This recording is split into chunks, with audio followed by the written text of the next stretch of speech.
So in 1498, artist Leonardo da Vinci finished his Last Supper, and I think we've all seen it before in perhaps print form or painting form, but it actually was painted onto a wall in a convent in Milan, Italy. It was at the Holy Mother of Grace convent. And he was influenced by the scene in the Gospel of John when they're there around the table breaking bread, and Judas is about to do what he's going to do. So if you've never looked at the painting, look at some of the individual, apostles, and specifically Judas, where you can kind of see what's happening there. But there's something about the painting and beautiful art as it draws us closer into the mystery, right? There's something about that's timeless. We can still talk about the Last Supper so many hundreds of years later. I don't know if you watched the Paris Olympics opening ceremony, or if you have followed Twitter, but you would have seen a mockery of the Last Supper. And it was shocking to see at first, but again, in today's world, not necessarily too surprising, but to see this kind of idea and have this person who did this presentation talk about this was art.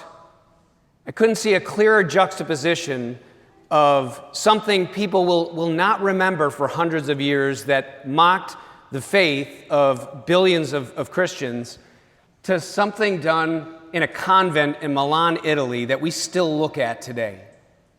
I think there was lots of strong reactions to it, and people came out with different statements, some disappointment, some sadness, and really calling people to do something better.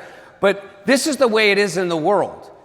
And so, in some respects, we have to have thicker skin, because we might be sucked in to fight something that we're not necessarily called to fight. And I'm not saying that the statements shouldn't have been said, and they should, right? There should be some condemnation and all that stuff. But what do we do with it? What do we do when someone mocks what is most sacred to us? Because you're here celebrating the Eucharist.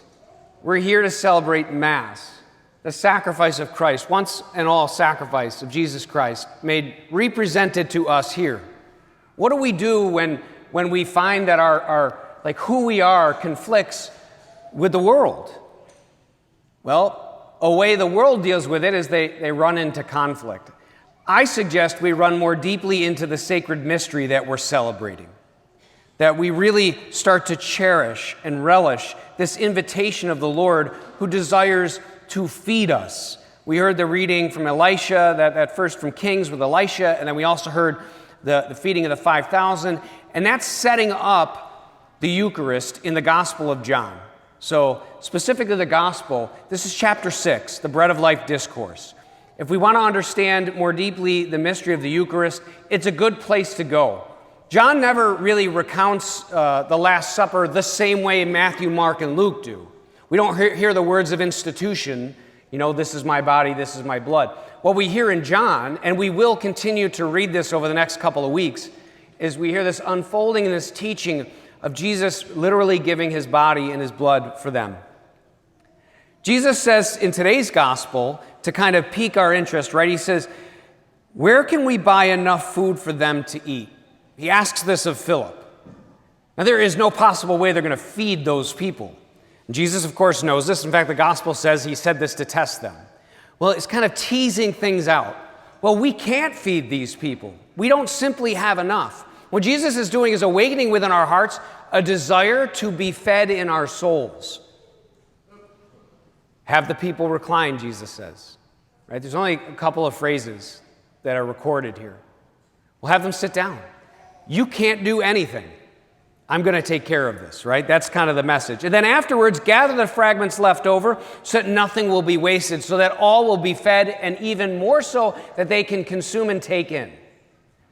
So you'll be satisfied, and God can still give more. In the last couple of years, the bishops of the United States were kind of surprised, like many of us, how people have kind of strayed from our faith, right?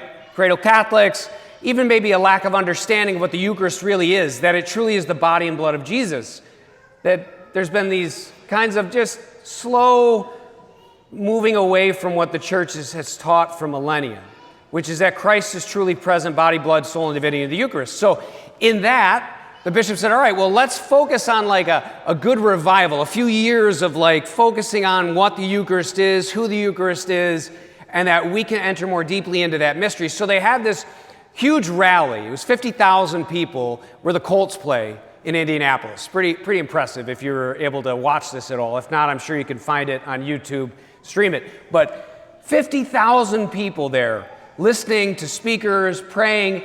At one point, there was silent adoration. And it's like, you know how hard it is for it to even be quiet in our church, right? Imagine that. 50,000 people in silence. Something so beautiful about that.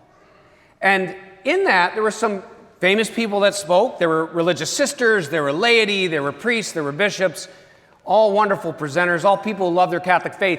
And one of the speakers there, maybe you know if you've watched The Chosen, the guy who plays Jesus, Jonathan Rumi. So he comes out with a shirt, in this huge arena, and on his shirt he has this quote from Flannery O'Connor. Flannery O'Connor was a Catholic poet and author, just beautiful work.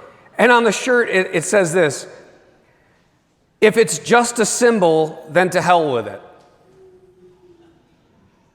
If it's just a symbol, then to hell with it." It's kind of shocking, right? Like, even like the character that Rumi plays is like, you can see the humanity of Jesus. People are drawn into that. But make no mistake, what Jonathan Rumi was saying is, this is really Jesus. I believe that this is Jesus. And then he went on to give a great talk. And just a quick quote from him, he said, "The Eucharist for me is healing. The Eucharist for me is peace. The Eucharist for me is grounding. The Eucharist for me is his heart within me." Wow. That's profound. It's true. Do we know it, right? And not more do we like intellectually know it, but do we open to it? Do we open to him? Right? What does our lives look like as Catholics? How do we put Sunday Mass, at the top of the list? Do we do that, right? Do we recognize that Christ poured out for us on the cross is offering himself over and over again, so much so to us that we're going to be able to eat and be satisfied in our souls, and there is more left over for others? Sometimes we fall into this idea that, like, I just got to do these things, right? I'm going to do them for Jesus. I want to be a better person. Again, not bad, but Monsignor Jim Shea, he also spoke there. He wrote that book, From Christendom to Apostolic Mission. Remember, we studied that and we talked about it. It was about the cultural shifts. Like, people ask the questions like, why are my kids not going to Mass? Why are my grandkids not being baptized? Like, why is this? They grew up in the same way I did. We went to Mass every Sunday. We were all asking those questions. And this was like this cultural kind of study of saying, wow, things just shifted under our feet for a long time. And we just bought into what the world was selling, not even realizing we were buying into it. So Shea's book really is a brief book, and it explores that. But this is what he said: "It's time for faithful Catholics to stop trying to live for God. Instead, we should start living from him. The body and blood of the Lord is the source of our life, our energy, and our joy. So let's eat and drink, and every day to our heart's content. And then let's rush out into a starving world and tell everybody we meet, 'Starving people, listen. We found where the food is.'" Even that scene, that mockery, showed that everybody wants to be fed. You just don't know where to go. Well, we know where to go, and we're called to bring others there too. Because no matter what happens, you've heard me say this so many times, no matter what happens in life, how many successes, how healthy the kids are, how good retirement is, we are still hungry. And we are only going to be satisfied if we feed on the body and blood of Jesus, and we have that intimate communion with him as we are, and allow him to be within us. Well, not just Sunday Mass, but time with God, right? Time where I can put things aside and give my attention to him. See, Jesus actually shows us this over and over again. God himself makes time for God, right? It says at the end, after he feeds all these people, he withdrew again to the mountain alone. Now, maybe Jesus was an introvert, and he was all peopled out. He was just like, I've had enough. I need some time. Me, I'm like, I just go to my room and watch Netflix. I'm just going to go up there. But no, like, you can think about, right, the humanity of, he's exhausted. He's tired. He's ministering to people. He's trying to get some peace. People are following him. But what does he do? He's like, well, I'm actually going to go rest with my Father. What a great example for us to say, you know, when life gets tough, when we're tired, when we're hungry, we can go rest with the Father.